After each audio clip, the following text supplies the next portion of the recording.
Okay.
Alright, so there's a lot to fathom here, so sorry if I'm a little bit, like, I don't even know what to say right now. It's just like, there's nothing going on for the first couple episodes of this Let's Play. It's just like, you know, stupid farm kids just playing around, and now all of a sudden we're a dog.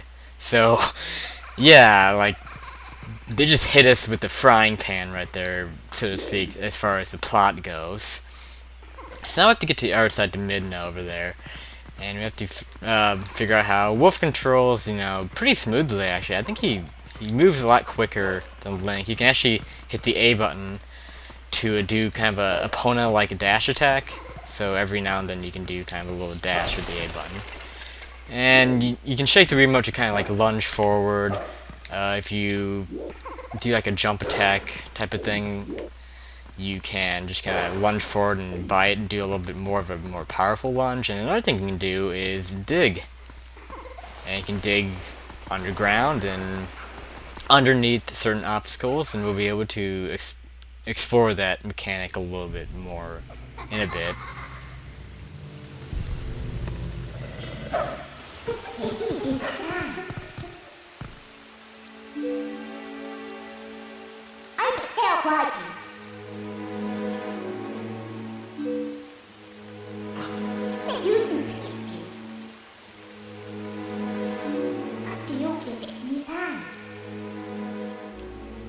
So now apparently she's in command of us. And this, ladies and gentlemen, is the Navi character in the game. Oh yes, this every Zelda game has to have a character like this. Ever since Ocarina of Time, it's become a requirement now, which is something I don't really agree with. And she's one of the reasons why, I was talking about in the first episode that this game seems to hold your hand a lot, and this is the character that does a lot of the hand holding because she's the tutorial character, she's the Navi character. And, I mean, it's not just Midna who does this, of course. Every one of these characters has this hand-holding aspect. And I know that they're there just to kind of help out and give tips. But I feel like they... well, more so in this game. I don't know. Like, and it happened a lot in the Minish Cap, too, where, like, Ezlo would just come out and tell you straight out what to do. And it kind of bugged me. And this is something Midna does a lot in this game, that she kind of gives away solutions to things. So as a companion, I'm not a big fan of her because she just gives away everything. But right here we're using kind of our senses ability. This is kind of like the Lens of Truth from the N64 games. And you can see like hidden spirits and stuff like that. And you'll be able to see more with this weird kind of sensing mechanic that the Wolf Link has. And it's kind of hard to see like what you're doing when you're in this mode though, so I kind of like to have it turned off as much as I can. But you can talk to these soldier spirits. From what I recall, they're not that helpful for getting through this new area of the game that we just stumbled into.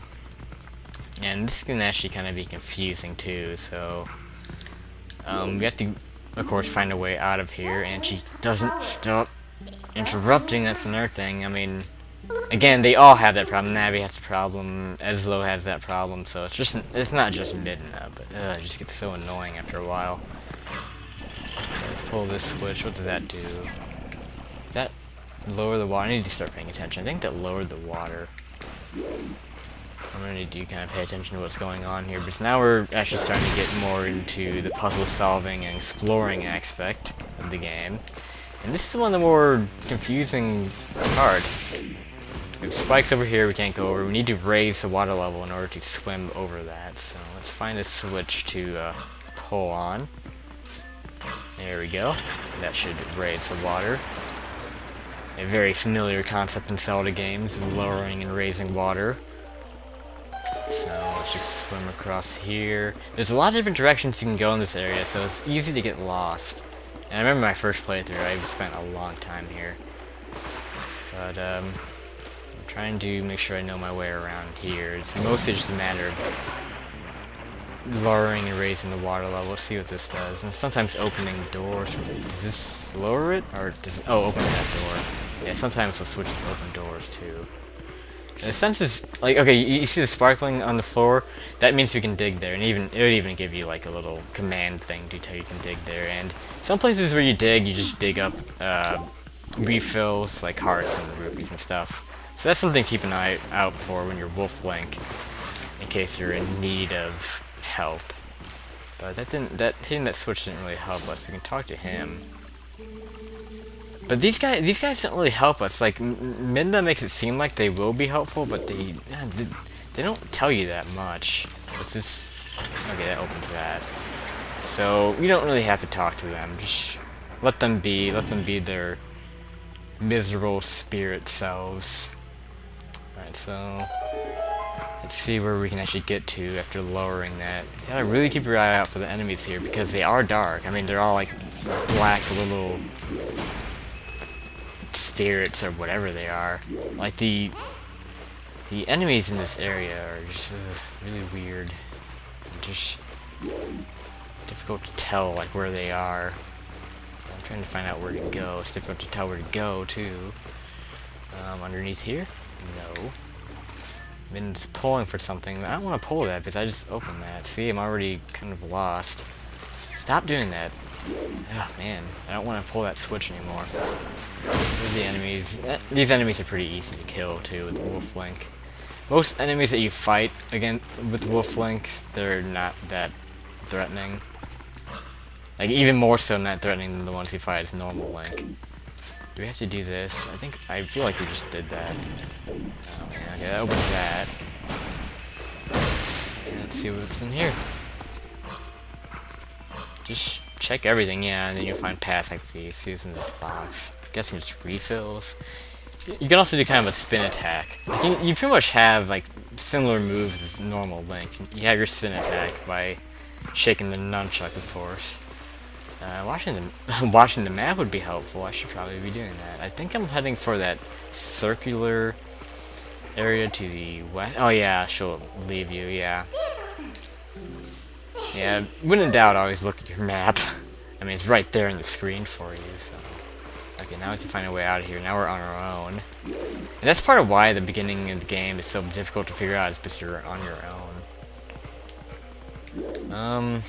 Okay, so to find, I'm guessing, hold on. Gotta find a way in there, obviously, and we need to dig. Shit. Yeah, we entered through here, so there's another place we can crawl through. And we have another spear. I think we do have to talk to this one, do we? Okay, yeah, see, again, that's all they do is just talk about the monsters here. And dig here, I think do we want to dig here? No, we just got rupees from that. Get refills in this room. Up here? There we go, there's your Midna's waiting.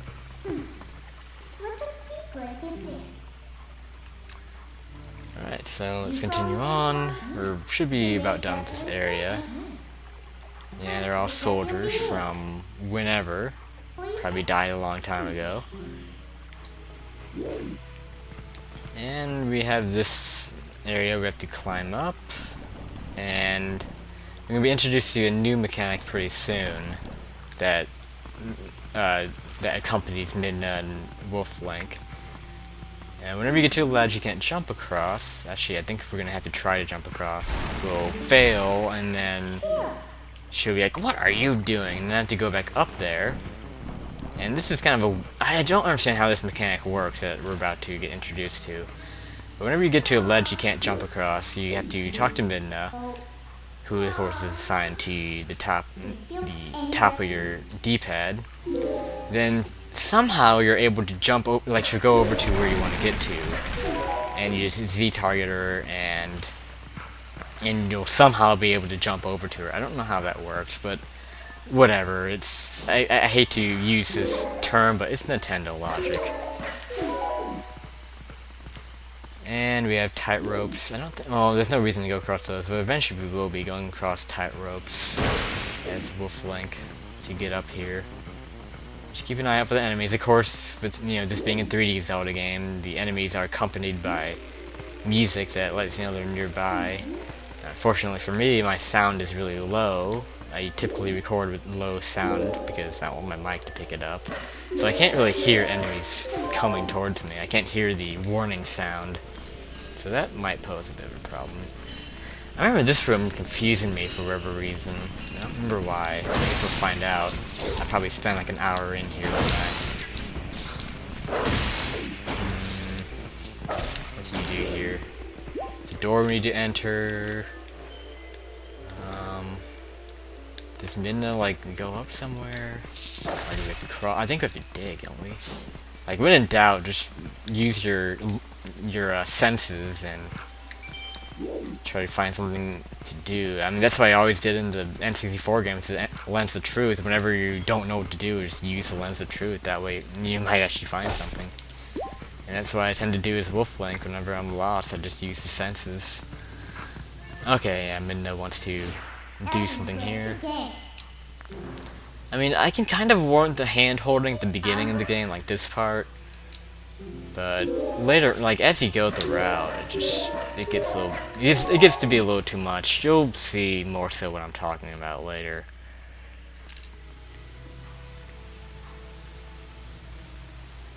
But now we have this castle area, and I'm actually gonna stop this episode right here and go through this more in the next episode of Let's Play The Legend of Zelda Twilight Princess.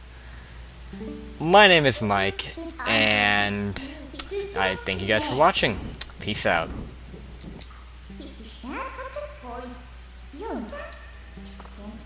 Okay, you can shut up, Minna. I'm ready to end the episode. Thank you. Okay, bye guys.